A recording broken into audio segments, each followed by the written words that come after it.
Baik, Assalamualaikum warahmatullahi wabarakatuh. Perkenalkan kami dari kelompok 2 akan memaparkan proyek kami, yaitu yang berjudul implementasi KRIS PDM, yaitu pengelompokan risiko penyakit jantung koroner pada nasabah asuransi.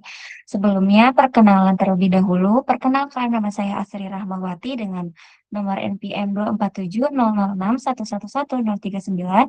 Kemudian beserta rekan saya, yaitu Nabila Aprilianti Nur Afifa dengan ujung NPM 028, Mutia Anggraini Rukmawan dengan ujung NPM 029, Sipa Nurul Azizah dengan ujung NPM 030, kemudian dengan Azalia Anindya Malia dengan ujung NPM 040, Kiti Ketriano dengan ujung NPM 048, kemudian Siksa Tabi Aritawan dengan ujung NPM 049, dan Winda Fuzi Azahra dengan ujung NPM 054. Lanjut, sesi berikutnya akan dipresentasikan oleh rekan saya, yaitu Business Understanding oleh Mutia. Pada Mutia, disilahkan.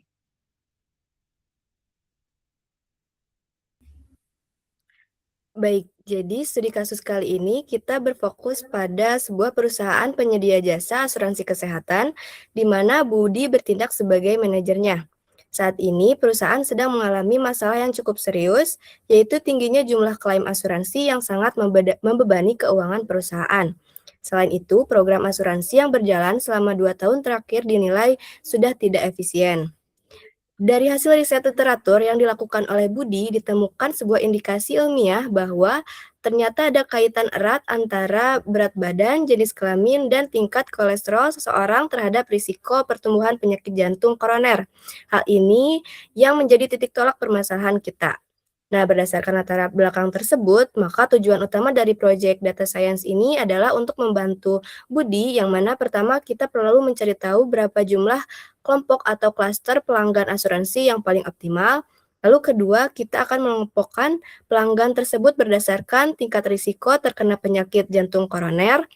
Dan tujuan yang ketiga yaitu setelah data dikelompokkan, kita ingin menemukan secara pasti seberapa besar korelasi atau pengaruh antara atribut-atribut tadi, antara berat badan, jenis kelamin, dan kolesterol terhadap penyakit jantung koroner.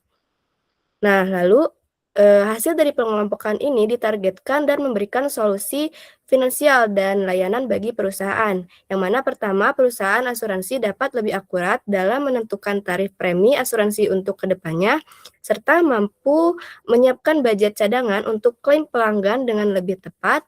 Lalu kedua, perusahaan bisa merancang program pengelolaan berat badan dan kolesterol yang spesifik dan tepat sasaran, khusus bagi pelanggan yang berada di kelompok risiko tinggi. Baik, sekian saya lanjutkan kepada rekan saya. Baik, terima kasih. Di sini saya akan menjelaskan terkait data understanding. Yang pertama ada sel sumber data. Di sini menggunakan 547 data acak dari database pelanggan asuransi.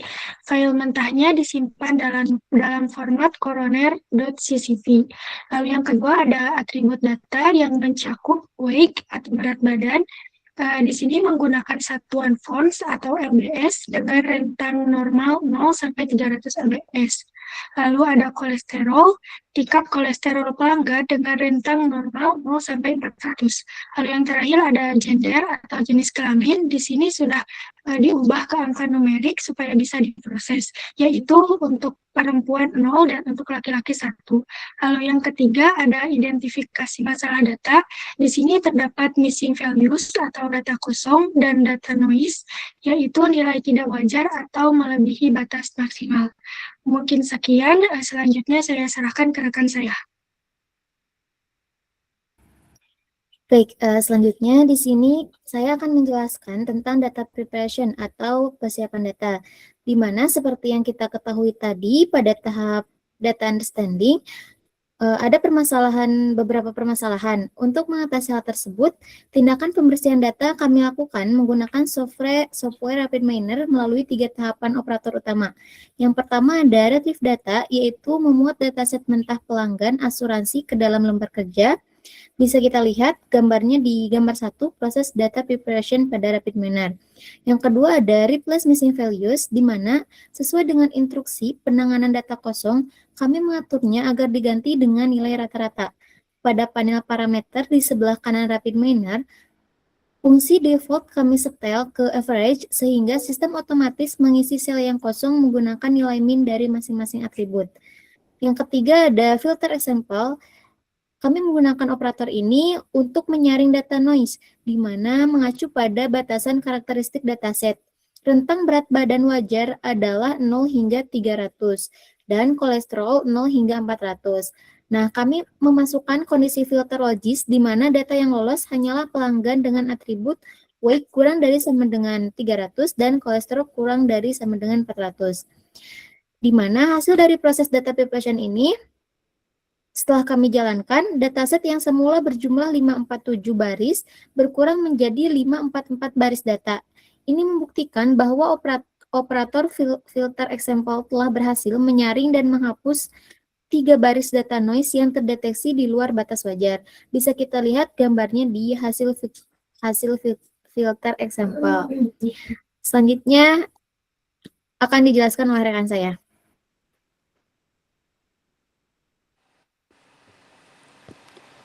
Oke, baik.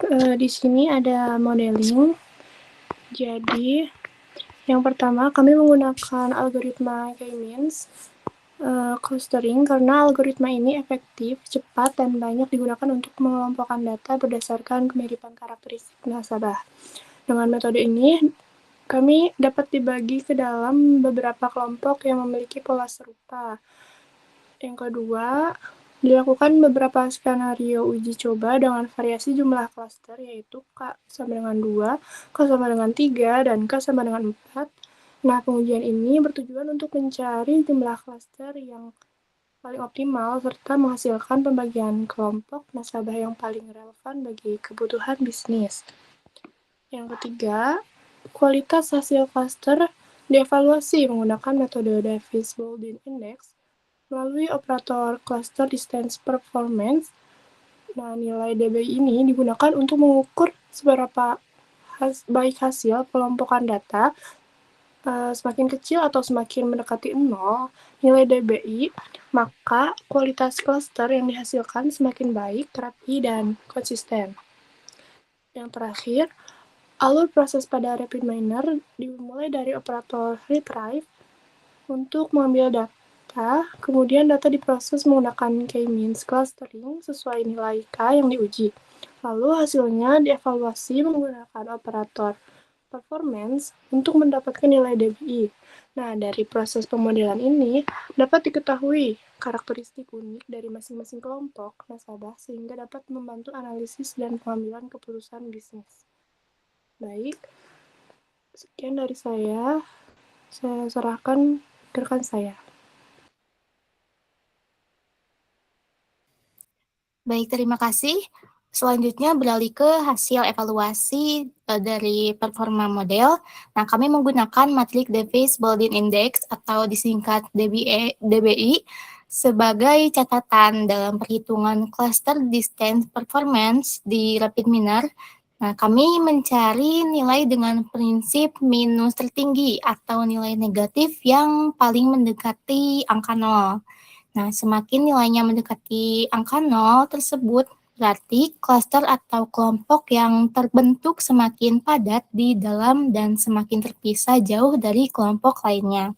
Nah, dapat dilihat berdasarkan 3 skenario pengujian yang telah kami lakukan, berikut adalah hasilnya, yaitu saat pertama, kami mencoba membagi datanya menjadi 2 kelompok, yaitu atau K sama dengan 2, di indeks K sama dengan 2, nilai DBI yang didapatnya adalah min 0,494. Lalu yang kedua, saat kami membaginya menjadi 3 kelompok atau indeksnya K sama dengan 3 itu nilai DBI-nya ternyata sama persis dengan K sama dengan 2, yaitu min 0,494. Dan yang terakhir, ketika jumlah kelompok dinaikkan menjadi 4 atau K sama dengan 4, performanya justru menurun ditandai dengan nilai DBI yang menjauh dari 0, yaitu min 0,519. Bisa di next. Nah, Dari skenario ketiga tadi, dan keputusan dapat diambil untuk membentuk scatter chart cluster terbaik, yaitu K3.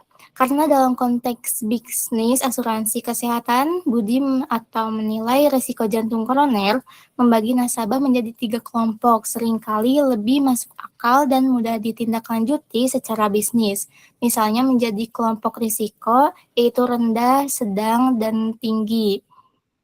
Nah, dengan selanjutnya dapat dilihat pada grafik tersebut, terdapat 3 kelompok. Nah, terdapat titik-titik data terbagi secara konsisten. Sebaran data ini membentuk pola pengelompokan yang sangat jelas. Berikut diantaranya yaitu terdapat kelompok di area kiri bawah yang merepresentasikan pelanggan dengan berat badan dan tingkat kolesterol rendah. Selanjutnya kelompok di area tengah untuk tingkat menengah, dan kelompok di area kanan atas yang menunjukkan klaster pelanggan dengan berat badan sekaligus kadar kolesterol yang tinggi. Nah, grafik ini cukup membuktikan bahwa secara visual, algoritma K-means telah berhasil memisahkan data pelanggan ke dalam kelompok yang memiliki karakteristik homogen, sehingga sangat siap digunakan oleh tim berikutnya untuk analisis matriks korelasi. Baik, sekian, dilanjutkan kepada rekan saya. Untuk selanjutnya masih ada pada tahap evaluation, yang dimana kami itu telah melakukan analisis korelasi atribut terhadap hasil clustering yang sebelumnya telah diperoleh. Nah, sebelum korelasi dihitung ini, dilakukan terlebih dahulu proses transformasi data agar atribut cluster dapat diperoleh secara numerik dan valid secara statistik.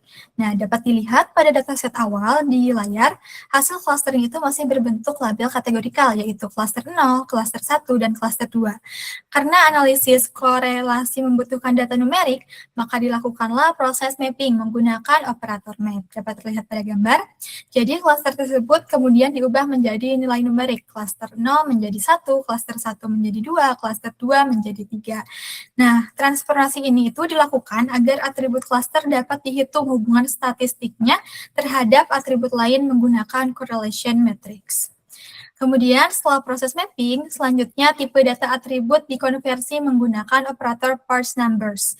Tujuannya ini agar sistem dapat membaca nilai cluster sebagai tipe numerik, bukan string atau teks lagi. Jika tidak dilakukan parse numerik ini, maka proses korelasi itu tidak dapat berjalan optimal karena algoritma statistik hanya membaca data numerik saja. Untuk selanjutnya yaitu atribut cluster diubah namanya menjadi jantung koroner, yaitu adanya rename atribut, agar lebih representatif terhadap hasil analisis. Dari penamaan atribut yang lebih deskriptif ini itu dapat membantu interpretasi hasil analisis dan memudahkan pembacaan visualisasi. Dapat dilihat hasilnya pada gambar. Kemudian selanjutnya di sini kolom ID juga dihapus menggunakan operator select attributes karena tidak memiliki pengaruh terhadap hubungan antar variabel. Jadi ID itu hanya berfungsi sebagai identitas data dan tidak memiliki makna statistik untuk analisis korelasinya. Jadi secara keseluruhan, alur proses itu dimulai dari membaca dataset, melakukan mapping cluster, mengubah tipe data numerik, menyeleksi atribut, mengganti nama atribut, kemudian menghasilkan correlation matrix. Melalui tahapan pre-processing ini, data menjadi lebih siap untuk dilakukan evaluasi hubungan antar atribut secara statistik. Boleh di next?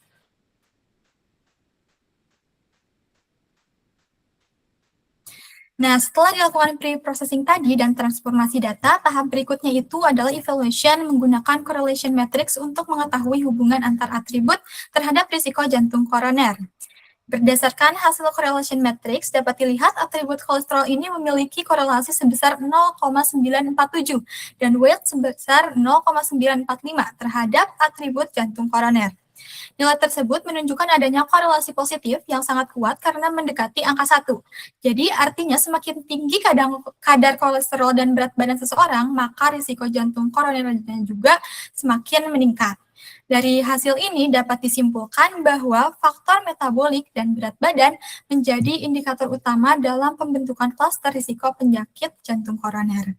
Selain hubungan terhadap target cluster juga, kami menganalisis adanya hubungan antar atribut.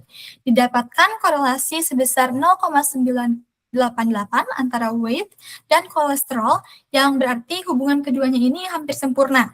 Jadi, hal ini menunjukkan bahwa pada dataset ini peningkatan berat badan sangat berkaitan dengan kenaikan kadar kolesterol seseorang. Jadi, hubungan yang sangat tinggi antar atribut juga dapat mengindikasikan adanya multikolinearitas, yaitu dua variabel membawa informasi yang hampir sama. Di sini juga berbeda dengan atribut sebelumnya, untuk atribut gender memiliki nilai korelasi yang sangat rendah terhadap jantung koroner, yaitu 0,048.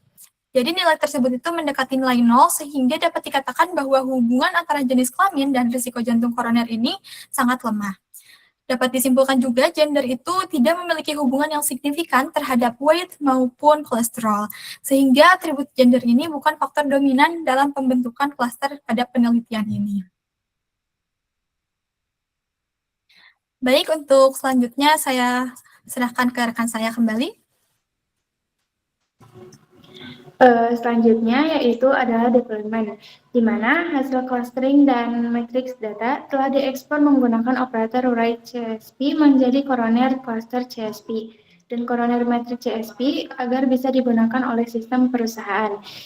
Selanjutnya ada rekomendasi tindakan. Yang pertama yaitu adalah perusahaan dapat meluncurkan program pengelolaan berat badan dan kolesterol khusus untuk kelompok pelanggan di klaster berisiko tinggi. Yang kedua yaitu perusahaan dapat menyesuaikan tarif premi asuransi berdasarkan klaster risiko. Dan yang ketiga yaitu tim keuangan dapat mulai mengalokasikan budget cadangan klaim dengan lebih akurat. Selanjutnya saya kembali serahkan ke moderator. Baik, terima kasih kepada seluruh rekan-rekan saya yang sudah memaparkan ke semua materi proyek ini.